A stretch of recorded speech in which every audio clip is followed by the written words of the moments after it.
I'm going to show you guys how to bypass the parking brake function on your Alpine radio if you have a Kia.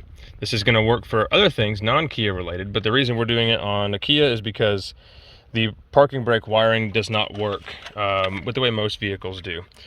So what we're going to do is we're going to come in here and pretty much just add a relay, and I'm going to show you what wires to use. You can buy a relay already made on Amazon for 15 or 20 bucks.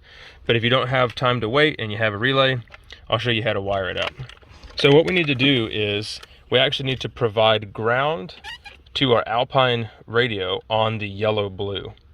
But it can't be a ground that's on all the time like the older Alpines. It needs to see a ground after the vehicle has been started up or after the radio has been turned on. So since we can't just ground it all the time, what we've got to do is find some way to give it ground afterwards. Some people will put in like a toggle switch that just grounds it. But what we're going to do is wire it up with a relay. And I'm also going to do it with, the way we're going to do it is with park lights or headlights. So if you'll see right here, I've got this relay already installed.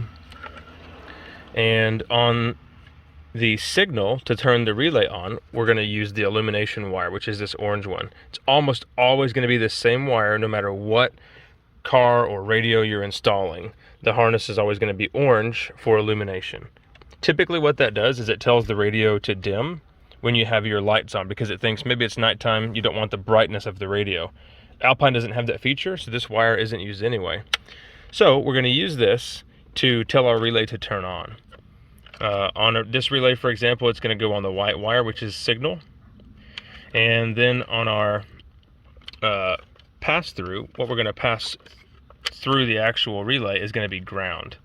So we have our ground here, which is our car ground. And it's also going to the relay pass-through as well as grounding the relay. It just goes to the ground of the wiring harness. So two things need ground on your relay. Your relay ground, but also your pass-through, right? So all a relay does is it uses ground and power, black and white, and it opens a switch, closes a switch. So pretty much when this relay acts, it's going to take whatever's on the red and feed it to the blue.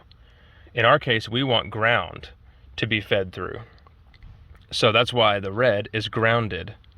We can even use the same ground as the relay as I've done here. So when this relay closes, it's going to take whatever's on the red side and put it to the blue side. Most of the time you'll use this as positive, but in our case we're grounding it. So that's pretty much it. We'll take this ground and then we'll put it on our yellow-blue, and that's it. So as you can hear, whenever I use this switch, it turns that relay on, providing a ground here, which provides the ground here. Obviously, if you were to leave those lights on and then start the car, the radio wouldn't work. You've got to start the car first, then turn your lights on.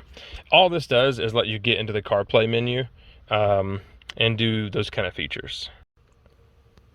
We've got everything hooked up now, and just wanted to show you what I'm going to do is turn this, and you can watch the system features unlock. So say, for example, right now, if you don't do this, you're not going to be able to even connect your phone with Bluetooth.